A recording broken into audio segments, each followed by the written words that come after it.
جادو کرنا جو ہے ہمارے دین میں حرام ہے اور اس کو کفر بھی کہا گیا ہے۔ اہل کتاب جو تھے وہ اللہ کی کتاب چھوڑ کر جادو کے پیچھے پڑ گئے تھے، وہ جادو اور شیطان پر ایمان رکھتے تھے۔ بہرحال جادو کرنا جو ہے اس کے بارے میں حدیث میں آتا ہے کہ 7 گناہ جو ہیں وہ ہلاک کرنے والے ہیں، اور ان میں سے ایک جادو سیکھنا۔ نبی صلی اللہ علیہ وسلم نے فرمایا تباہ کرنے والی چیزوں سے بچو، اللہ کے ساتھ شرک کرنے اور جادو کرنے کرانے سے۔ رسول اللہ صلی اللہ علیہ وسلم نے یہ بھی فرمایا کہ جادو کرنے اور کروانے والا ہم میں سے نہیں، یعنی اس کا اسلام سے کوئی تعلق نہیں، یعنی مسلمان یہ کام نہیں کر سکتا۔ پھر اسی طرح علم نجوم کو بھی جادو کی ایک قسم قرار دیا گیا۔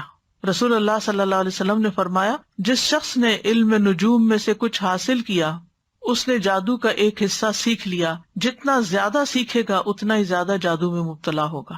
تو اس سے یہ پتا چلتا ہے کہ اس میں ستاروں سے بھی کچھ مدد لی جاتی ہے، کچھ حساب کتاب رکھا جاتا ہے۔ رسول اللہ صلی اللہ علیہ وسلم نے فرمایا عادی شرابی، یعنی جو مرتے دم تک شراب نہ چھوڑے، جادو پر ایمان رکھنے والا، یعنی کرنے کرانے والا یا سیکھنے والا یا سکھانے والا، اور قطع رحمی کرنے والا جنت میں داخل نہ ہوگا۔ ہاں اگر لا الہ الا اللہ پڑھتا تو ہو سکتا ہے کہ پھر سزا بھگت کے جائے، اللہ رحم کر دے۔ اسلام میں جادو کرنے والی کی سزا کیا ہے کہ اس کو قتل کر دیا جائے، چھوڑا نہ جائے، تاکہ اس مرض کا خاتمہ کیا جائے، کیونکہ اگر وہ زندہ رات ہو سکتا خود نہ کرے کسی اور کو سکھا دے۔ اور جب لوگوں کو پتا چلتا ہے نا کہ اس کا جادو چلتا ہے یا یہ جادو کرنے کا لوگ نہیں اس کو چھوڑتے، اور پھر وہ واپس پلٹ آتا ہے اسی چیز پر۔ وجالہ کہتے ہیں کہ ہمارے پاس حضرت عمر کا خط ان کی وفات سے 1 سال پہلے آیا، اس میں لکھا تھا ہر جادوگر کو قتل کر دو۔ حضرت عمر نے حکم دیا تھا، تو ہم نے ایک دن میں 3 جادوگر مار ڈالے۔ جادو کرنے کی مختلف وجوہات ہوتی ہیں، عموماً دشمنی، حسد، رنجش یا کسی سے انتقام لینے کے لیے جادو کیا کرایا جاتا ہے۔ اس کا مقصد ہوتا ہے کہ دوسرے کو کسی ذہنی یا جسمانی بیماری میں مبتلا کر دیا جائے، کوئی کسی کام کے قابل نہ رہے۔ یا اگر کچھ لوگ مل کے کوئی بزنس کر رہے ہیں اور وہ بزنس بہت فلرش کر رہا ہے تو دوسروں کو حسد ہو جاتا ہے کہ ان کو توڑو، آپس میں ان کے درمیان پھوٹ ڈالو تاکہ یہ الگ الگ ہو جائیں گے تو یہ کام کاروبار بھی بیٹھ جائے گا۔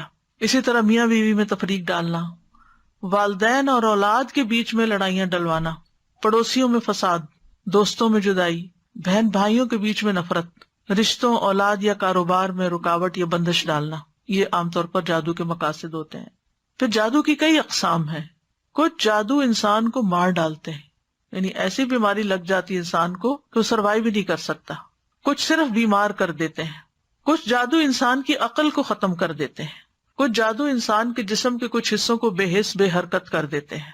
کچھ جادو ایسے ہیں کہ جو انسان کے حواس میں تبدیلی پیدا کر دیتے ہیں، یعنی چیز کچھ ہوتی ہے اس کو کچھ اور ہی نظر آ رہی ہوتی ہے، متحرک چیز کو ساکن دیکھتا ہے، ساکن کو متحرک دیکھتا ہے۔ کچھ جادو محبت کھینچ لاتے ہیں، کچھ جادو نفرت کی وجہ بنتے ہیں۔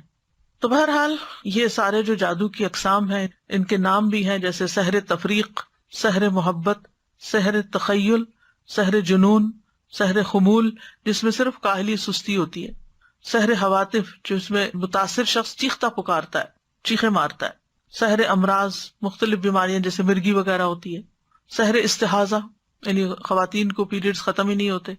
پھر جادو کی علامات بعض آہستہ آہستہ شروع ہوتی ہیں، بعض ایک دم اسٹرانگ آتی ہیں، جیسے سستی، گھبراہٹ، خاموشی، تنہائی کی عادت، کسی سے نہیں ملنا، کسی سے بات نہیں کرنی، ذہنی انتشار، حد سے زیادہ چڑچڑاپن، ذرا سی بات پہ بھڑک اٹھنا، کسی کام میں دل نہ لگنا، نماز روزہ عبادت چھوڑ دینا، بغیر کسی بیماری اور وجہ کے سر چکرانا، ڈراؤنے خواب آنا، خواب میں بھی رونا، چیخنا، چلانا، خون کے چھینٹے اور کپڑوں کو کٹا ہوا پانا، خامد بیوی کے درمیان آپس میں کوئی کشش محسوس نہ کرنا، بغیر کسی وجہ کے رشتہ داروں کا آپس کے معاملات میں بگاڑ ہو جانا، یعنی ایک دوسرے سے ملنا جلنا چھوڑ دینا۔ تو یہ اس کی ظاہری علامات ہوتی ہیں۔ اب یہ ہے کہ اس شر سے بچنے کے لیے کیا کرنا چاہیے، کیونکہ جن اور انسان دونوں ہی انسان کے دشمن ہو سکتے ہیں۔ سب سے پہلی بات یہ ہے کہ انسان اللہ کے ساتھ اپنا تعلق مضبوط کرے، اللہ پر بھروسہ کرے، اور دل میں یہ خیال نہ لائے اور یہ وہم نہ لائے کہ مجھے پر کوئی جادو کر دے گا، بلکہ اللہ پہ توکل کرے، اللہ کی پناہ لے۔ حدیث میں آتا ہے کہ اللہ تعالیٰ فرماتا ہے میرا بندہ اگر مجھ سے مانگتا ہے تو میں اسے دیتا ہوں جو محبوب بندہ ہوتا ہے، اگر وہ کسی سے میری پناہ مانگتا ہے تو میں اس کو پناہ دے دیتا ہوں۔ پھر اللہ تعالیٰ کے احکامات کی حفاظت، حدیث میں آتا ہے احفظ اللہ یحفظ کا، تم اللہ کے احکام کی حفاظت کرو، اللہ تمہاری حفاظت کرے گا۔ نمازوں کی حفاظت، یعنی جو نمازوں کی حفاظت کرتا ہے وہ اللہ کے ذمے میں ہوتا ہے، اللہ کی حفاظت میں ہوتا ہے۔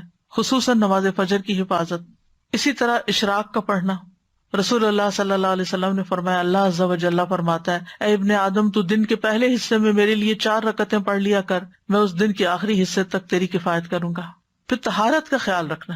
یاد رکھیے یہ جنات اور یہ شر اور شیاطین اور یہ جادو کے اثرات ان لوگوں پر زیادہ ہوتے ہیں جو پاک صاف نہیں رہتے، اپنے ڈرٹی بالوں کو صاف نہیں کرتے، اپنے استنجا کا صحیح اہتمام نہیں کرتے، یا نہاتے نہیں ہیں، یا صاف کپڑے نہیں پہنتے، یا اندھیرے میں رہنا پسند کرتے ہیں، یا سیاہ رنگ ان کو بہت پسند ہوتا ہے کیونکہ سیاہ رنگ کے اوپر شیاطین زیادہ آسانی سے کام کر لیتے ہیں.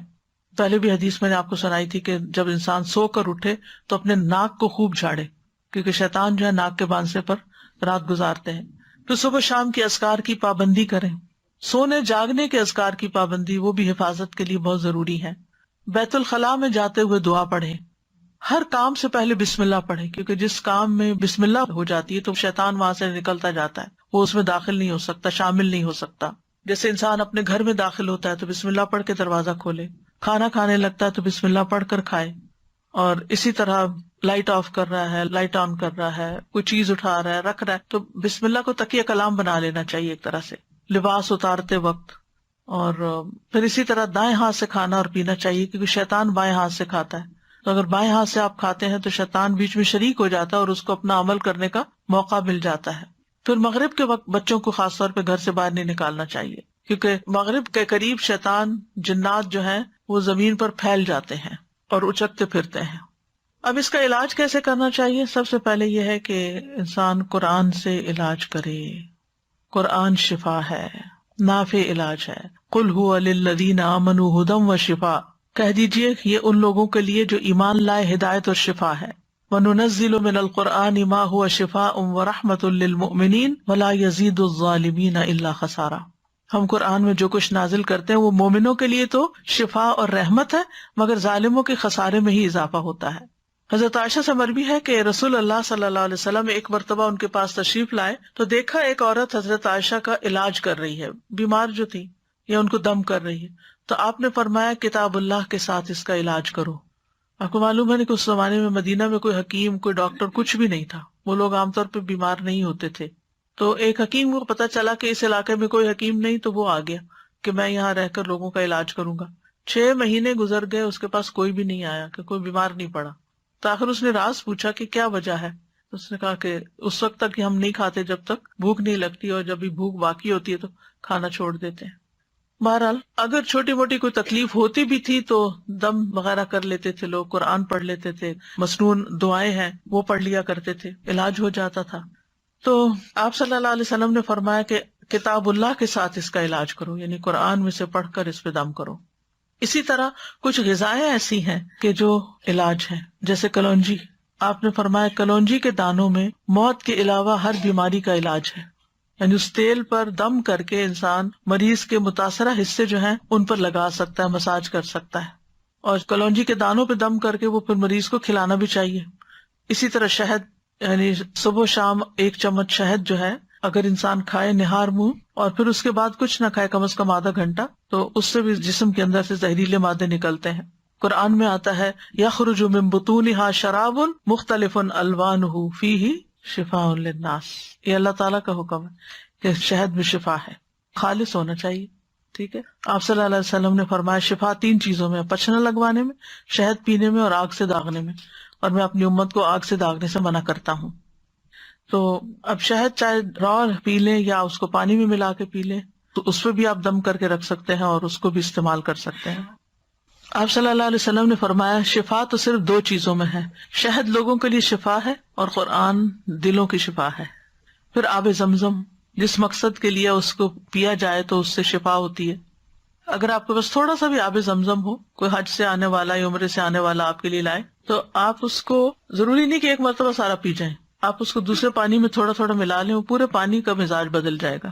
حدیث میں آتا ہے کہ انہا مبارکتن انہا طعام طعم، کہ وہ بابرکت ہے اور کھانے والے کا کھانا بھی ہے. اور حدیث میں بھی آتا ہے کہ زمزم کا پانی اس مقصد کے لیے جس کے لیے وہ پیا جائے.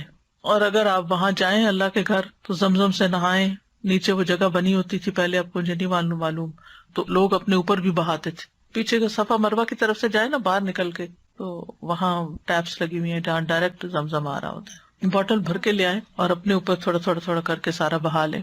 اس کو دم کر کے بھی نہا سکتے ہیں، اس سے بھی بیماری جاتی ہے، اور صبح شام اس کو پیا جائے. پھر اسی طرح دم کیا ہوا پانی جو ہے ناک میں ڈالنا اور جھاڑنا، یعنی ڈال کے اس کو جھاڑا جائے، کیونکہ یہ جگہ شیاطین کے بیٹھنے کی ہو جاتی ہیں. زیتون کا تیل استعمال کرنا، نبی صلی اللہ علیہ وسلم نے فرمایا زیتون کھاؤ اور اس کو لگاؤ، بے شک یہ مبارک درخت ہے.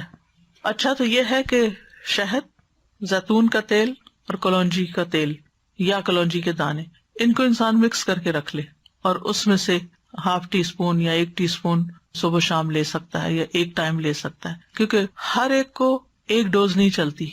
تو جو ان چیزوں کے ماہر ہوتے ہیں طب نبی کے، ان سے پوچھا جا سکتا، مشورہ کیا جا سکتا. یعنی یہ امیونٹی بڑھانے والی چیزیں، آپ اس میں سے پہلے تھوڑا لیں، آپ کو پچ گیا ہے پھر تھوڑا سا اور انکریز کر دیں، پھر تھوڑا سا اور کر دیں، پھر دیکھیں کہاں تک لمٹ ہے آپ کی. اس سے بھی انسان کے جسم کی بہت سی دردیں اور تکلیفیں جو ہیں وہ دور ہوتی ہیں. زیتون کا تیل صبح کے وقت پینا جو ہے یہ بھی بہت فائدے کا ہے. اور اب تو یہ بات بہت سننے میں آتی ہے نا کہ صبح سب سے پہلی چیز جو ہے، یا آپ کوکونٹ کا آئل لیں یا زیتون کا لیں یا کوئی بھی آئل لیں، کیونکہ وہ لیور کی کلینزنگ کرتا ہے. نبی صلی اللہ علیہ وسلم نے فرمایا زیتون کا تیل کھایا کرو. ڈائریکٹ بھی لے سکتے ہیں، اور اگر آپ کو مشکل ہے لینا تو آپ کسی چیز میں، جیسے سیلیڈ وغیرہ میں ملا کے بھی کھا سکتے ہیں. فرمایا زیتون کا تیل کھایا کرو اور اس سے تیل لگایا کرو، وَالدَّهِنُ بِهِ، یعنی مساج وغیرہ کیا کرو، کیونکہ وہ بابرکت درخت ہے. تو جسم پر زیتون اور کلونجی کا تیل الگ الگ وقت پہ ملا جا سکتا ہے، دونوں کو مکس کر کے بھی ملا جا سکتا ہے. پھر اسی طرح تلبینہ کھانا، فرمایا تذهب ببعض الحزن، یہ کچھ غم بھی دور کر دیتا ہے. اجوا کھانا، 7 اجوا کھجوریں صبح کے وقت اگر کوئی کھائے تو اس سے بھی علاج ہوتا ہے. جس نے یہ کھجوریں کھا لی، نبی صلی اللہ علیہ وسلم نے فرمایا اسے زہر اور جادو کوئی نقصان نہیں دے گا. چونکہ اجوا ایک مہنگی کھجور ہے، تو اگر نہ میسر ہو تو کوئی بھی کھجور شفا کی نیت سے کھائی جا سکتی ہے. پھر سنا مکی، اس کو سنوت بھی کہتے ہیں. صبح شام اس کا ایک چھوٹا چمچہ کھانا، جیسے حدیث میں آتا ہے سنا مکی اور سنوت کو لازم پکڑو، کیونکہ اس میں ہر بیماری کا علاج ہے سوائے سام کے. پوچھا گیا سام کیا تو آپ نے فرمایا موت. اچھا، سنا مکی جو ہے یہ پیٹ صاف کرتی ہے، تو پھر ظاہر اگر زہریلے مادے آنتوں میں ہے، یہ کچھ ایسی چیزیں ہیں تو اس سے انسان کو نجات ہوتی ہے. پھر ہجامہ، آپ نے فرمایا اگر تمہاری دواؤں میں کسی میں بھلائی ہے تو پچنا لگوانے میں یا شہد پینے اور آگ سے داغنے میں، اگر وہ مرض کے مطابق ہو، اور میں آگ سے داغنے کو پسند نہیں کرتا. یاد رکھیے غیر شرعی طریقہ علاج سے ممانعت اختیار کرنی چاہیے، کہ انسان ایسے جادوگروں کے پاس جائے جو اس کو ایسی چیزیں کرنے کو کہے جو درست نہیں ہے. نشوبدہ بازو سے علاج نہیں کروانا چاہیے، اور حرام میں شفا نہیں ہے.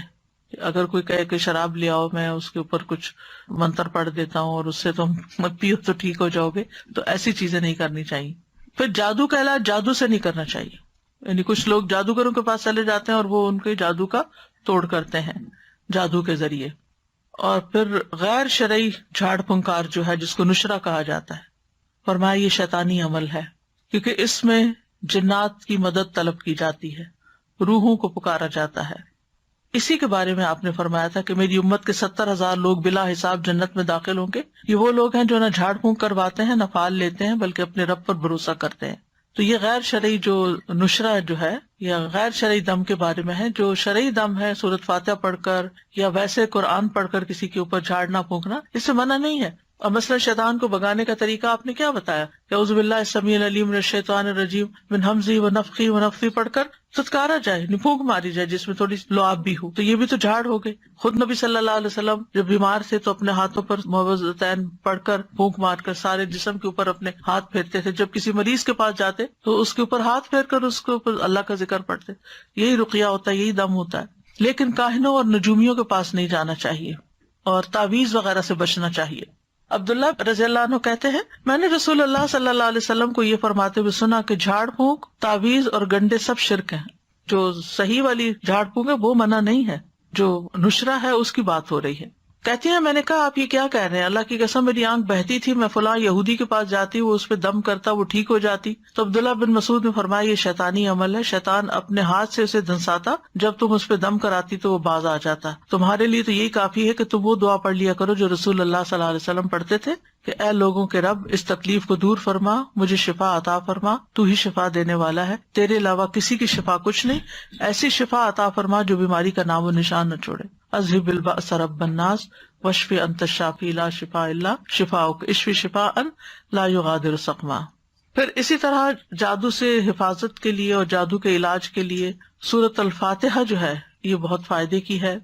اور اس کی دلیل کیا ہے؟ ابو سعید خدری کہتے ہیں کہ نبی صلی اللہ علیہ وسلم کے چند صحابہ عرب کے قبیلوں میں سے ایک قبیلے کے پاس سے گزرے تو قبیلہ والوں نے ان کی ضیافت نہیں کی۔ کچھ دیر بعد اس قبیلے کے سردار کو بچھو نے کاٹ لیا۔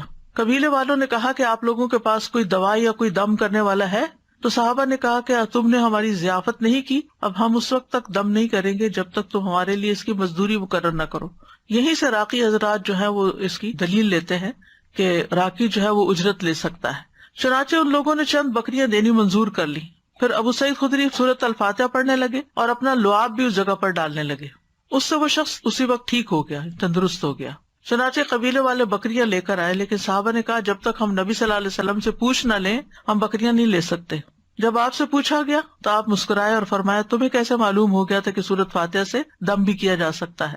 ان بکریوں کو لے لو اور اس میں میرا حصہ بھی رکھو، یعنی خوش مزاجی سے آپ نے فرمایا۔ اور یہ اس لیے فرمایا گا کہ لوگوں کے دلوں کے اندر کراہت نہ ہو اس میں۔ تو اس میں آپ دیکھیے کہ بعض راکی اس سے یہ دلیل بھی لیتے کہ وہ 40 بکریاں تھی اور راکی کو 40 بکریوں کی قیمت تک کی قیمت لینے کا جواز ملتا ہے۔ بہرحال اللہ عالم۔ پھر سورۃ البقرہ جو ہے اس کا پڑھنا، نبی صلی اللہ علیہ وسلم نے فرمایا سورۃ البقرہ پڑھا کرو، اس کا پڑھنا باعث برکت ہے اور اس کا چھوڑنا باعث حسرت ہے، اور جادوگر اس کو حاصل کرنے کی طاقت نہیں رکھتے، یعنی اس پہ قابو نہیں پا سکتے۔ تو اس میں کیا کرنا چاہیے؟ روٹین میں روز سورۃ البقرہ کا کچھ حصہ پڑھتے رہنا چاہیے، جب پھر ختم ہو جائے پھر شروع کر لیں، پھر یعنی اور کچھ نہیں تو روزانہ 2 پیجز، یعنی صفحہ ایک صفحہ ادھر ہوتا ہے ایک صفحہ ادھر۔ مصحف عثمانی میں آپ دیکھیں آیت پہ ختم ہوتا ہے نا صفحہ، 2 صفحے ہر روز پڑھ لیا کریں، مثلاً 4 صفحے ہر روز پڑھ لیں، 8 صفحے ہر روز پڑھ لیں تاکہ وہ برکت رہے۔ لگانا اور بات ہوتا ہے اور خود پڑھنا اور بات ہوتی ہے، کیونکہ اس میں تو صرف ہمارے کان سن رہے ہوتے ہیں، لیکن جب ہم خود پڑھتے ہیں تو ہمارا دل دماغ سب کچھ پھر حاضر ہوتا ہے اس میں۔ لیکن سورۃ البقرہ کی کچھ آیات جادو کے توڑ کے لیے بڑی مؤثر ہیں۔ اس میں الف لام میم سے لے کر المفلحون تک، اس کے بعد واتبعوا ما تتلو الشیاطین علی ملک سلیمان، آیت نمبر 102 سورۃ البقرہ کی، پھر آیت نمبر 163 اور 164 وَإِلَٰهُكُمْ إِلَٰهٌ وَاحِدٌ لَا إِلَٰهَ إِلَّا هُوَ الرَّحْمَٰنُ الرَّحِيمُ، پھر آیت الکرسی، پھر آمن الرسول۔ تو آپ دیکھیں زیادہ تر رکیہ تو یہی آ گیا۔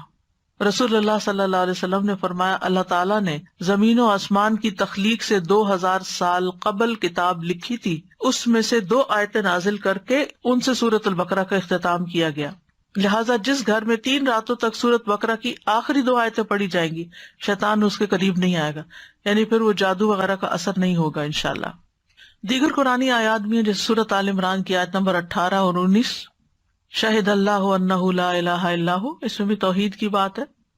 پھر سورۃ الاعراف آیت 54 سے 56 تک، ان ربکم اللہ الذی خلق السماوات والارض فی 6 ایام، اور آیت 56 ہے ولا تفسدوا فی الارض بعد اصلاحها۔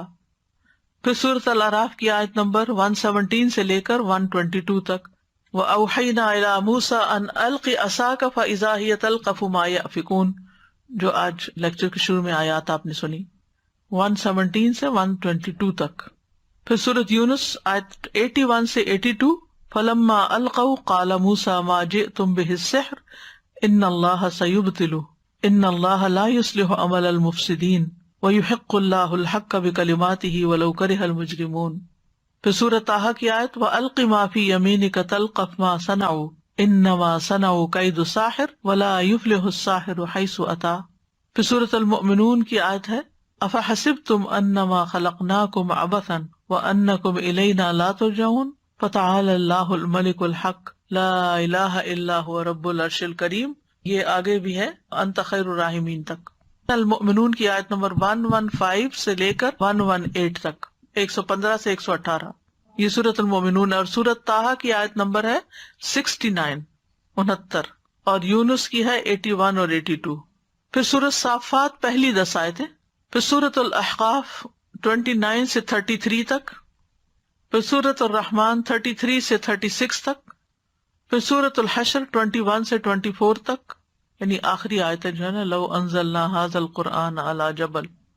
پھر اس کے بعد سورۃ التغابن آیت 14 سے 16 تک، پھر ہے سورۃ الجن آیت نمبر 1 سے 9 تک، پھر معوذات قل هو اللہ احد، قل اعوذ برب الفلق، قل اعوذ برب الناس، پھر کچھ مسنون دعائیں بھی ہیں.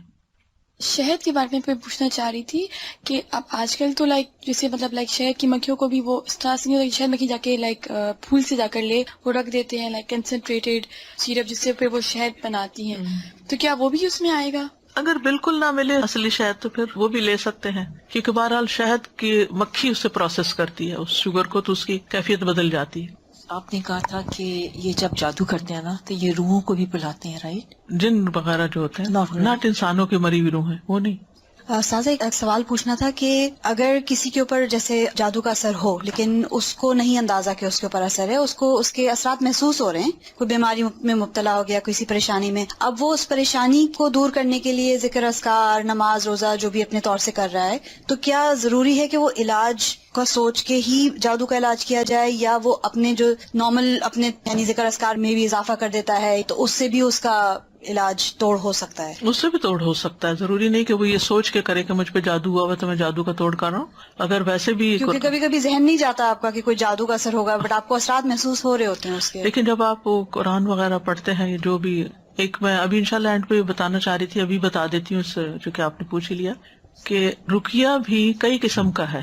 طویل رقیہ بھی ہے جو گھنٹہ بھر کا رقیہ ہے، اور مختصر بھی ہے جس میں وہ میں کارڈ لانا بھول گئی تھی، سبز رنگ کا کارڈ ہے، شفا کی آیات، اس کے آگے یہ دعائیں بھی ہیں جو ابھی میں بولنے والی ہوں، اور آیات بھی. آیات میں کیا سورۃ الفاتحہ ہے، البقرہ کا پہلا یعنی المفلحون تک ہے، پھر آیت الکرسی ہے، آمن الرسول ہے، معوذات ہے، قل هو اللہ، اور وہ یہ بھی اتنا مؤثر ہے کہ اگر آپ کو کوئی شک ہے اس طرح کا، یا کوئی دوائی وغیرہ اثر نہیں کر رہی، یا آپ تھکے تھکے محسوس کرتے ہیں، تو آپ اپنے ہی ہاتھ پر پڑھ کے سورۃ فاتحہ اس طرح کر کے اپنے پورے جسم پر پھیر کے اپنے آپ کو جھاڑیں، پھر اس کے بعد سورۃ البقرہ کا پہلا رکوع پڑھ کے پھر جھاڑیں، پھر اسی طرح یعنی ہر جو آیت ہے سورۃ البقرہ ہی کے، اور پھر معوذات ہر دفعہ پڑھ پڑھ کے جھاڑیں. آپ یقین کریں اگر آپ نے کیا نا تو آپ پہلے سے لازم بہتر محسوس کریں گے. ایک دفعہ آپ کا اپنا ہاتھ ہی پھر گیا نا تو اسے ایک تو جسم کی سرکولیشن بھی ہو جاتی ہے، دوسرا جب آپ اس کو جھاڑتے ہیں اس طرح کر کے تو آپ کو یوں لگتا ہے جیسے آپ سے کوئی چیز، کوئی نیگیٹو انرجی گئی ہے، اور آپ کو بہت اچھا فیل ہوتا ہے. یہ تو کبھی کبھار ایسا کر ہی لینا چاہیے، لیکن بعض اوقات یہ ہوتا ہے کہ آپ کی اتنی اسپرٹس لو ہیں کہ کچھ لوگ پڑھ ہی نہیں سکتے، یا کچھ لوگ پڑھتے ہیں بس وہ بے یقینی کے ساتھ پڑھتے ہیں، آدھا دل سے پڑھا آدھا نہیں پڑھا. تو آپ دیکھیں جب ہم بیمار بھی ہوتے ہیں نا تو سب سے پہلے کیا کرتے ہیں، ہم ٹوٹکے کرتے ہیں، گھر میں کرتے ہیں نا، چائے پی، لونگ والی چائے پی لو، ادرک والی چائے پی لو، ٹیبلٹ کھا لو، پین کلر لے لو، سوپ لے لو، یخنی پی لو، وغیرہ وغیرہ، یہ کام کرتے ہیں. اور جب نہیں کام چلتا پھر کیا کرتے ہیں، پھر ڈاکٹر کے پاس جاتے ہیں. تو بعض اوقات ڈاکٹر وہی چیز آپ کو بتا رہا ہوتا ہے جو آپ خود بھی کر رہے تھے. کس چیز کا فرق پڑتا ہے، پہلے آپ یقین سے نہیں کر رہے تھے، پہلے آپ بس تکے بازی کر رہے تھے نا کہ شاید اس سے ہو جائے، شاید، لیکن اب کیا نہیں، ڈاکٹر نے بتایا اب تو یہ فائدہ دے گا ہی مجھے، یعنی ایک اور طرح کی فیلنگ آتی ہے. اسی طرح ایک بات آپ کسی ایک عام انسان کے منہ سے سنتے ہیں تو آپ پر اثر نہیں ہوتا، وہی بات ایک اسکالر یقین کے ساتھ کہتا ہے تو آپ اس کو پکڑ لیتے ہیں. یعنی کہنے والے کے کہنے سے بھی بڑا فرق پڑتا ہے، ڈائریکشن مل جاتی ہے ایک. اور پھر یاد رکھیے اس میں انسان کی نفسیات انوالوڈ ہے، انسان کی سوچ کا بڑا عمل دخل ہے، انسان کی جو کیفیات ہیں ان کا بڑا عمل دخل ہے. آپ نے دیکھا ہوگا کہ کچھ لوگوں کے پاس آپ تھوڑی دیر بیٹھ جائیں تو آپ ایک فریش فیل کرنے لگتے ہیں. اب مثال کے طور پر جو سائیکاٹرسٹ ہوتے ہیں وہ باتیں ہی تو کرتے ہیں، تو آپ باتوں سے کیوں ٹھیک ہو جاتے ہیں؟ کیونکہ وہ ایسی باتیں کرتے ہیں کہ جو ایک سینس بناتی ہیں، پھر آپ کے اپنے جو کنفیوژن وہ دور ہونے لگتے ہیں، آپ اپنے آپ کو انالائز کرنے لگتے ہیں، پھر آپ اتنا بڑا پہاڑ جو بنایا ہوا ہوتا ہے وہ بالکل چھوٹا سا بنایا جاتا ہے کہ ہاں یہ تو کچھ بھی نہیں تھا، میں نے کیوں اس کو اتنا ہوا بنایا ہوا تھا، میں اس چیز سے کیوں ڈر رہی تھی. تو بعض اوقات انسان جو چیز سوچتا رہتا ہے نا وہی ہونے بھی لگتی ہے. اللہ جانتا ہے اس کے پیچھے کیا حکمت ہے. جب ہم ایک بات سوچے جاتے تو وہ چیزیں. آج ہی میں سن رہی تھی کسی نے کہا کہ یہ بات ریسرچ بیسڈ ہے، یعنی صرف ایسی نہیں ہے. وہ کہتے ہیں کہ جو لوگ تیز گاڑی چلاتے ہیں ان کے ایکسیڈنٹس کم ہوتے ہیں بنسبت ان لوگوں کے جو ڈرے رہتے ہیں اور کہتے ہیں کہیں میں ایکسیڈنٹ نہ کر دوں، وہ زیادہ ایکسیڈنٹ کرتے ہیں. کانفیڈینس نہیں ہوتا. تو یہ جو یقین ہے نا، یہ بڑی دولت ہے. جو کانفیڈینس ہے یہ بڑی دولت ہے. کسی انسان پر آپ کا اعتماد ہو تو اس کی چھوٹی سی بات بھی آپ کو لگ جاتی ہے، اور اگر کسی پر نہیں تو وہ بڑی بڑی بات بھی آپ کو سمجھائے تو آپ کہتے ہیں بس یہ تو باتیں ہی کرتا ہے، اس کی کیا بات ہے. یقین نہیں آتا آپ کو اس پر. اب دیکھیے ہمارا دین تو بنیاد ہی ایمان پر ہے. اللہ پر ایمان لاؤ، رسول پر ایمان لاؤ. رسول پر ایمان لاتے ہیں تو ان کی ہر بات کو ہم سنت سمجھ کے، ثواب سمجھ کے، ریچول سمجھ کے کرنا شروع کر دیتے ہیں، اور بعد میں ہمیں پتا چلتا ہے اس کا تو یہ اور یہ فائدہ تھا، اور ہم پہلے سے ہی کر رہے ہوتے ہیں. اس علاج میں یہ بات ضرور ذہن میں رکھیے، یقین کی بات. تو چند مسنون دعائیں ہیں، میں یہ بتا دوں ایک دفعہ. اور یہ جو کارڈ میں آپ کو بتا رہی تھی آیات شفا کا، یہ ایکچولی میں نے خود بہت چیزیں دیکھ دیکھ کے پھر اس نظریے کے ساتھ اس کو میں نے بنوایا تھا کہ دیکھنے میں بھی چھوٹا، اٹھانے میں بھی، بیگ میں بھی رکھ سکیں، اور مختصر ہو اور اوتھینٹک ہو. تو اس میں یہ جو میں اس وقت آپ کو بتا رہی ہوں وہی دعائیں ہیں.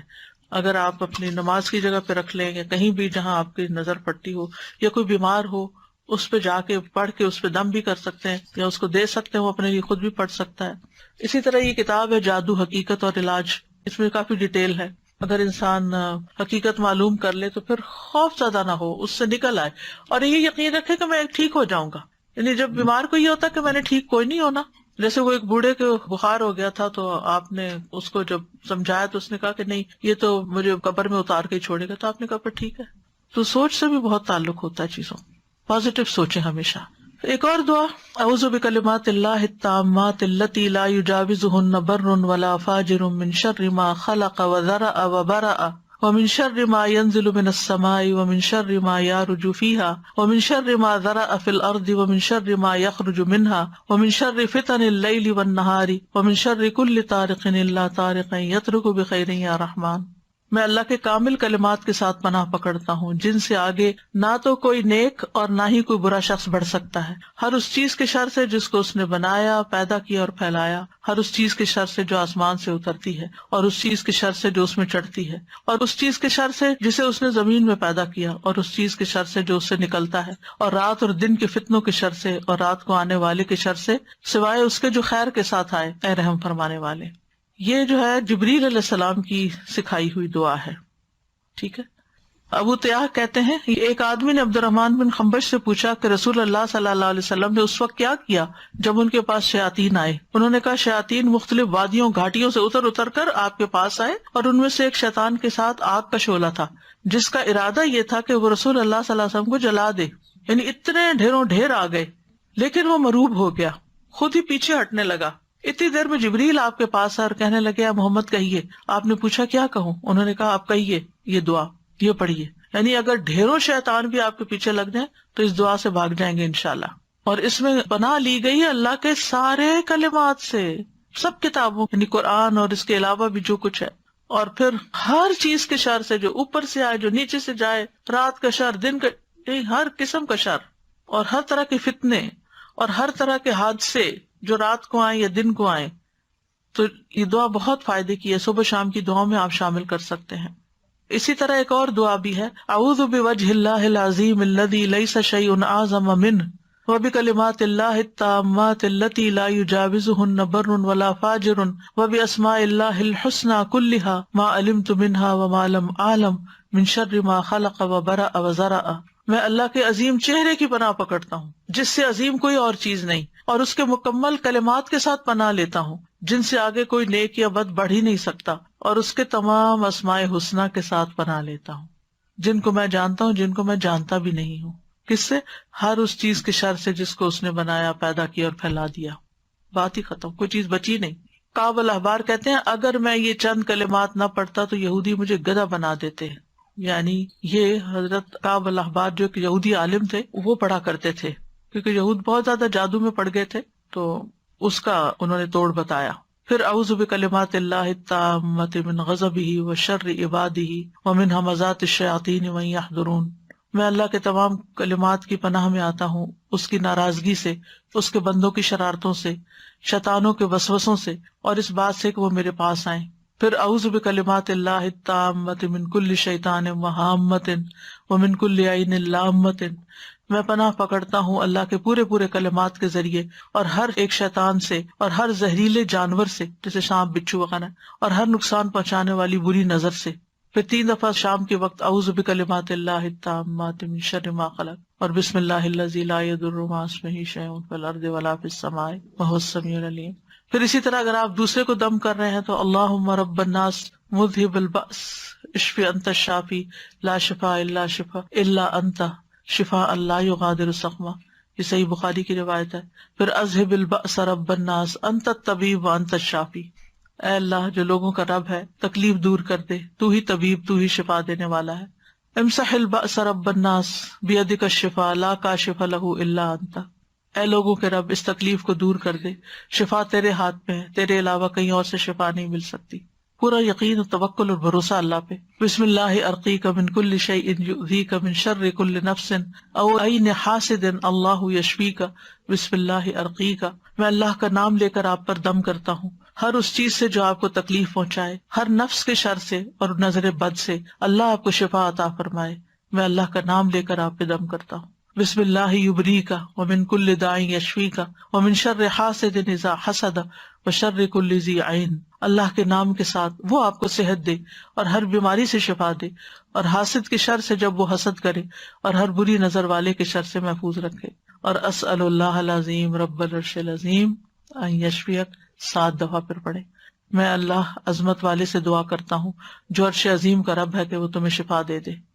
تو یہ ہے علاج، آپ خود بھی کریں، اگر نہیں کام چلتا تو پھر کسی ماہر راقی سے بھی کروا سکتے ہیں علاج. لیکن توڑ اللہ کے کلام میں ہی ہے جو کہ جائز بھی ہے اور فائدہ مند بھی ہے، کیونکہ غلط طریقوں سے جادو کا توڑ جادو سے کرانا جو ہے یہ منع ہے. اور بعض اوقات وہ جنات کو اس طرح مدد کے لیے پکارتے ہیں کہ جس میں شرک کا پہلو بھی آ جاتا ہے.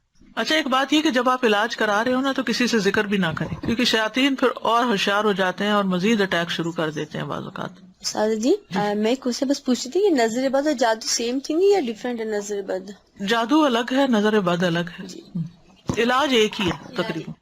السلام علیکم استاذ. جی وعلیکم السلام. میں تھوڑا سا لمبی بات کروں گی، ہو سکتا ہو جائے، لیکن یہ ہے کہ یقین کے لیے سب کو میں آج ہی کا تازہ اپنا واقعہ سنانا چاہتی ہوں. جی سنائیے. میں انگلینڈ سے آئی ہوئی ہوں یہاں پر تو وزٹ کے لیے، تو آج میں آپ سے ملنے کے لیے آ رہی تھی. تو 2-3 دن سے میں یہ پروگرام بنا رہی تھی بہن کے ساتھ کہ مجھے لے چلو. تو میں ساتھ ہی اپنے اندر فیصلہ کر رہی تھی، کسی سے کوئی بات نہیں کی، کیونکہ 15 میں اسلام آباد گئی تھی آپ کے ادارے میں کورس کرنے کے لیے. تو میں وہاں 2-3 ماہ رہی ہوں، تو تقریباً 3 سپارے ہمارے ہو گئے تھے. لیکن یہ ہے کہ اچانک یہ ایک دن نا میرے ساتھ واقعہ پیش آیا کہ میں وہاں ٹوائلٹ میں گئی ہوں، تو وہاں پر نا مجھے جیسے ہی اپنے ہی یونیفارم میں ایک لڑکی نظر آئی ہے سامنے. تو اس نے مجھ سے سٹاپ کرا کے تو پوچھا ہے، تو کہتی ہے کہ آنٹی آپ سارے ایگزام دے رہی ہیں؟ تو میں نے اس کی طرف دیکھا ہے تو اس کی آنکھوں میں نا کچھ یعنی کہ عجیب چیز نظر آئی ہے. تو میں چونکہ کلاس چھوڑ کے آئی تھی، میں جلدی میں تھی، میں نے رکی نہیں اور اس چیز پہ میں نے بادر ہی نہیں کی، تو میں واپس چلی گئی اس کو یہ کہہ کے کہ جی میں دے رہی ہوں ایگزام. لیکن نیکسٹ ڈے سے ہی میرا پیٹ ایسے خراب ہوا کہ میری وہ دوبارہ علاج ہو ہی نہیں سکا. 3 ویک میں میرا 11 کلو سے زیادہ ویٹ کم ہو گیا. جہاں بھی میں گئی جو چیز بھی اندر کچھ جا ہی نہیں رہا تھا، یہاں تک کہ ڈاکٹر نے پھر مجھے یہی کہہ دیا کہ آپ واپس چلی جائیں، یہاں کا پانی آپ کو سوٹ نہیں کیا. میں اور میری بیٹی دونوں ہم تھے وہاں پر. تو بہت دکھ تھا میری بیٹی کو بھی چھوڑ کے آنے کا، مجھے بھی، کہ بہت کوششوں کے بعد میں گئی تھی وہاں یہ کرنے. بہرحال میں واپس آ گئی مختصر. یہاں آ کے ہی بیٹی نے تو اللہ کا شکر ہے کہ کر لیا، آن لائن کر لیا، تو اس کا کمپلیٹ ہو گیا، میں نہیں کر سکی. پھر اس کے بعد چھوٹی موٹی یہ بکرا وغیرہ اور عمران سورت کی میں نے کورس کیے، لیکن وہ میرا نہیں ہو سکا. میں نے اس چیز پہ کوئی توجہ نہیں دی تھی، لیکن کچھ عرصہ سے میں یہ فیل کر رہی ہوں کہ تب سے مجھے ایسے لگتا تھا کہ میرے برین پہ جیسے ایک ڈھکن بند کر دیا جاتا ہے، میں وہ میمورائز نہیں کر پا رہی قرآن جیسے میں پہلے کرتی تھی. تو میں نے نہیں کیا، لیکن یہ اب کچھ وہم سا کہہ لے، میں نے اس کو وہم ہی سمجھا اور میں نے یعنی کہ نا یہ سوچنا شروع کیا کہ وہ کیا تھا. وہ مجھے ہر دفعہ پنچ کرتا تھا کہ وہ لڑکی، اس کی آنکھیں، وہ کیا تھا، وہ کون تھا. تو اب میں کچھ وہم میں آئی تو میں نے سوچا کہ میں آپ سے ذکر کروں گی اس چیز کا کہ شاید مجھے کچھ ایسا اثر ہے کہ اس کے علاج کا. لیکن نظر بھی ہو سکتی ہے کیونکہ جی. آپ کی ایج زیادہ تھی عام بچیوں سے تو انہوں کو اچھا آپ پڑھ رہی ہیں, آپ کس پارے ہو رہے ہیں. اسی وجہ سے میں کیونکہ شور نہیں تھی تو لیکن یہ میں نے سوچا آپ سے ذکر کر کے آپ سے پوچھوں گی. لیکن آج صبح جب میں نماز کے بعد بیٹھی تو مجھے یہی آپ جو حدیث سنا رہی ہیں یاد آئی کہ وہ 70,000 جو کہ نہ جھاڑ پونچھ کرتے نہ کچھ. تو میں نے فیصلہ کیا کہ نہیں میں نہیں ذکر کروں گی, میں اللہ ہی سے وہ دعائیں کروں گی. جی سب سے پہلا کام یہی کرنا چاہیے کہ اللہ کی طرف رجوع کرنا چاہیے اور پھر اللہ تعالیٰ ہی گائیڈ کر دیتا ہے. لیکن میں اب اللہ کا اتنا شکر کر رہی ہوں, اتنا شکر کر رہی ہوں کہ وہ کیسے دلوں کو جانتا ہے کہ مجھے آج نہیں پتا تھا کون سی کلاس ہے, مجھے نہیں پتا تھا یہاں کیا درس ہوگا کیا نہیں ہوگا, مجھے نہیں پتا تھا کہ میرا علاج ہی اللہ تعالیٰ آج مجھے دکھا دیں گے. میں اس کی شکر گزار ہوں. ہمارا کل کا ٹاپک جو ہے وہ نظر بد سے متعلق ہے, نظر بد کا علاج جو ہے. ٹھیک ہے, آج کے لیے اتنا ہی کافی ہے. وآخر دعوانا ان الحمد للہ رب العالمین. سبحانک اللہم وبحمدک اشہد ان لا الہ الا انت استغفرک واتوب الیک. السلام علیکم ورحمۃ اللہ وبرکاتہ.